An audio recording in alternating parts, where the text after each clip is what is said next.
En este video se estará abordando sobre los temas que aprendimos en el segundo corte de patología ocular. El primer tema a explicar va a ser la uveitis anterior.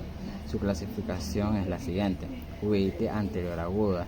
Es de inicio súbito y tiene una duración limitada. Se caracteriza por síntomas como fotofobia, dolor, disminución de la visión y lagrimeo.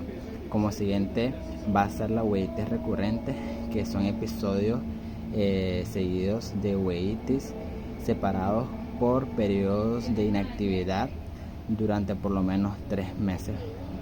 Y la siguiente va a ser la uveitis anterior crónica, que es la inflamación persistente de la recaída inmediata en menos de 3 meses luego de interrumpir el tratamiento.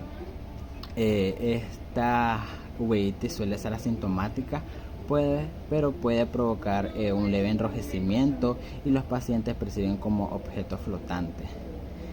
¿Cuáles son las causas de la uveitis anterior? Bueno, hay varias. Una de ellas va a ser la sífilis, el linfoma, la enfermedad de Lyme, la toxoplasmosis gondii, la artritis idiopática juvenil, entre varias otras. Los signos clínicos que van en orden cronológico, y el primero de ellos van a ser la ICC. Seguido de esto va a haber la miosis y luego va a haber lo que es la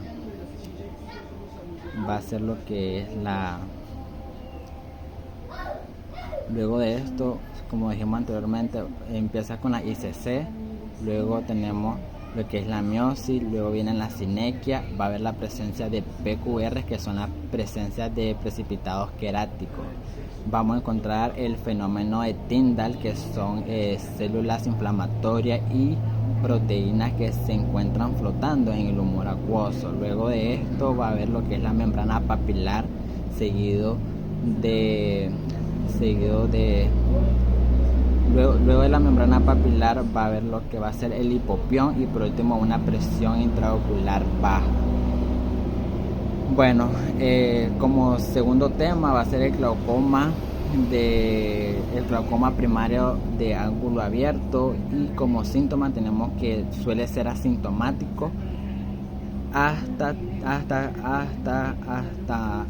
que tiene un lugar con una pérdida significativa del campo visual, ¿verdad? Esto se debe a que la lesión pues se produce gradualmente y la fijación se afecta tardíamente en el curso de la enfermedad. Como signos clínicos tenemos que va a haber una presión intraocular aumentada, luego de esto va a haber fluctuaciones diurnas de presión intraocular hasta de 5 milímetros de mercurio aproximadamente por el 30% de las personas normales. Luego de ello vamos a tener cambio en la papila óptica. Cabe destacar que el glaucoma primario de ángulo abierto suele diagnosticarse de primero por el hallazgo del disco óptico sospechoso.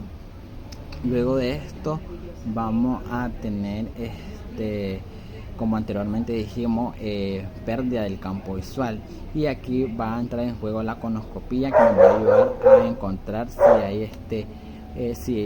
hay un ángulo abierto normal. Bueno, como factores de riesgo tenemos la edad, que es frecuentemente que se dé en personas ancianas, y su presentación va a ser después de los 65 años de edad. En la raza dice que esta es frecuentemente que se dé en una edad precoz, y pues es más grave en personas de raza negra. Luego de ello tenemos la historia familiar y la herencia, ya que pues el glaucoma primario de ángulo abierto suele ser hereditario. La miopía suele estar asociada a una incidencia aumentada de glaucoma primario de ángulo abierto. Ese cuenta como otro factor. Y como último factor de riesgo está la enfermedad retiniana, que aquí va a entrar en juego lo que es la oclusión de la vena central de la retina, asociada a una a una incidencia aumentada del glaucoma primario de ángulo abierto.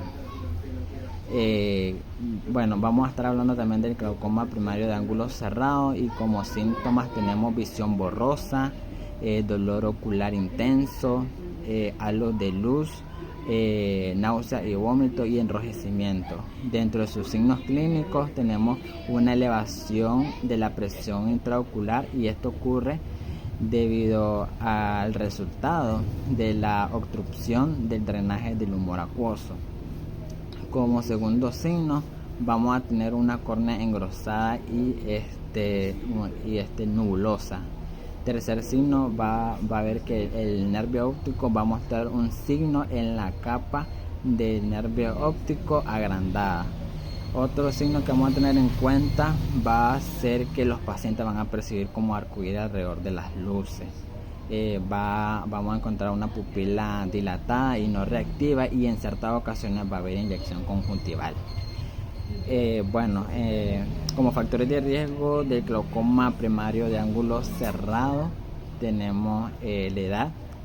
Su presentación va a ser a los 60 años de edad. Bueno, y otro factor que tenemos va a ser también la raza. Las personas de raza blanca van a tener mucho más, a ser propensas a tener esta patología. Otro factor va a ser también el sexo. Las mujeres se van a ver mucho más afectadas con mayor frecuencia que los hombres. Y como último factor tenemos la historia familiar, debido a que los factores anatómicos predisponentes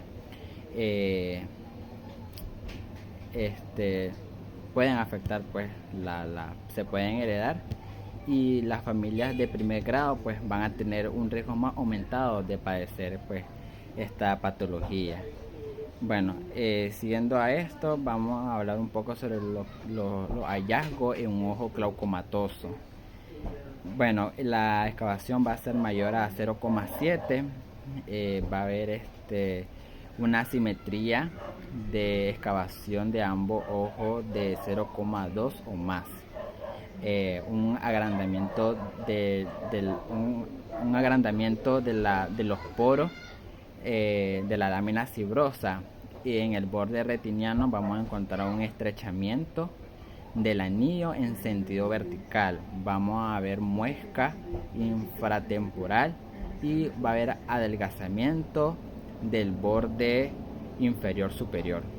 En los vasos sanguíneos vamos a encontrar lo que va a ser la angulación de los vasos sanguíneos y la nasalización. En la neuropatía óptica glaucomatosa va a haber lo que es la atrofia peripapilar, que es una atrofia que rodea la papila óptica, y esa se va a dividir como en dos zonas, una alfa y una beta. En la zona beta va a haber una atrofia correretiniana con una esclerótica visible, y en la alfa va a haber una hiperpigmentación. Ahora bien, en lo que es el diagnóstico para un ojo glaucomatoso, vamos a utilizar el tonómetro para medir la presión intraocular. Seguido a ello vamos a utilizar la oftalmoscopía para ver el aspecto del disco óptico. Un aspecto normal del disco óptico va a ser rojo anaranjado, con una excavación de 0,3 aproximadamente. Y luego vamos a utilizar la conoscopía, que se va a utilizar con un lente de contacto con ayuda de un prisma para visualizar las estructuras del ángulo iridocorneal, como el canal de Shalem, la red trabecular, la raíz del iris, la parte anterior del cuerpo ciliar, y dos estructuras que se me olvida. No. Y la estructura que me faltaba era el espolón escleral. como tercer tema a hablar va a ser la catarata y su clasificación. Ok, tenemos la clasificación de la catarata según la edad. Tenemos la catarata subcapsular, que se clasifica en subcapsular anterior, que es la que va a estar situada directamente por debajo de la cápsula del cristalino, y la subcapsular posterior va a ser la que va a estar situada justo enfrente de la cápsula del cristalino. Las personas con este tipo de catarata suelen tener molestia en condiciones de miosis por los destellos de las luces de los carros. Seguido a ello tenemos la catarata nuclear, que se clasifica en incipiente, en moderada y brucenante. Esta empieza como una exageración del cambio normal de la edad que afecta al núcleo del cristalino. Y aquí en este tipo de catarata es la que se da el fenómeno de la segunda visión, que es una mejora temporal de la visión de cerca en pacientes con hipermetropía o presbicia debido al endurecimiento del cristalino, lo que causa que haya una miopización. Y tenemos la catarata cortical, que puede afectar la corteza anterior, posterior o ecuatorial, y las opacidades empiezan como hendidura o vacuolas,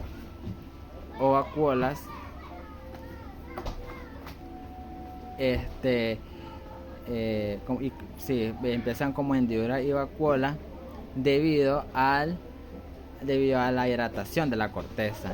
Tanto la catarata cortical como la subcapsular pueden verse blancas con un reflejo de iluminación oblicua, pero se van a ver negras recortadas con un reflejo rojo de retroiluminación.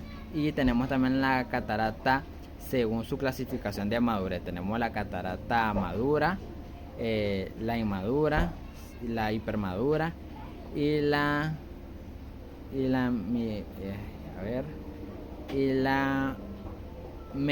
mergagiana. Siguiendo con la retinopatía diabética, tenemos la clasificación, y está la retinopatía diabética no proliferativa, y aquí vamos a encontrar signos como microneurisma, exudados duros y hemorragia intrarretiniana y en llama. En la preproliferativa vamos a encontrar exudados algodonosos, irma y hemorragia. Y en la proliferativa vamos a encontrar lo que son los neovasos, la fibrosis y hemor vítreo. También está la clasificación para el diagnóstico si hay edema. Se va a poner retinopatía diabética, ejemplo, preproliferativa sin edema. Si hay edema, se va a poner con edema. Y está la tercera, que va a ser con edema macular clínicamente significativo. En lo que es el tratamiento, tenemos en que en la leve va a haber control estricto de la diabetes, y va a haber un seguimiento irregular. Ya en la moderada vamos a tener también control de la diabetes, pero aquí ya va a entrar la fotocoagulación con láser y las inyecciones intravítreas. Y ya en la severa vamos a tener la fotocoagulación con láser, la inyección intravítrea y la vitrectomía con endoláser. Ahora, en lo que es el seguimiento y el control de la retinopatía diabética, tenemos que la no retinopatía diabética se tiene que hacer su chequeo bianual. Y si hay retinopatía diabética no proliferativa, la leve debe ser cada 12 meses su chequeo. La moderada va a ser cada 6 meses, y la severa va a ser de 3 o 4 meses cuando mucho. Bueno, y último tema va a ser la retinopatía hipertensiva. En su fisiopatología tenemos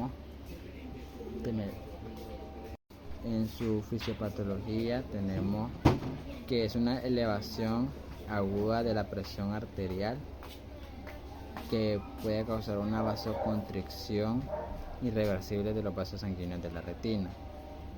Una crisis hipertensiva puede provocar un edema de papila óptica.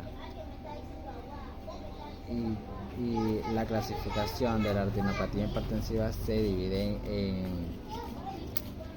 en aguda y crónica. La aguda va a ser causada por la presión arterial, pero esta va a tener un daño más abrupto.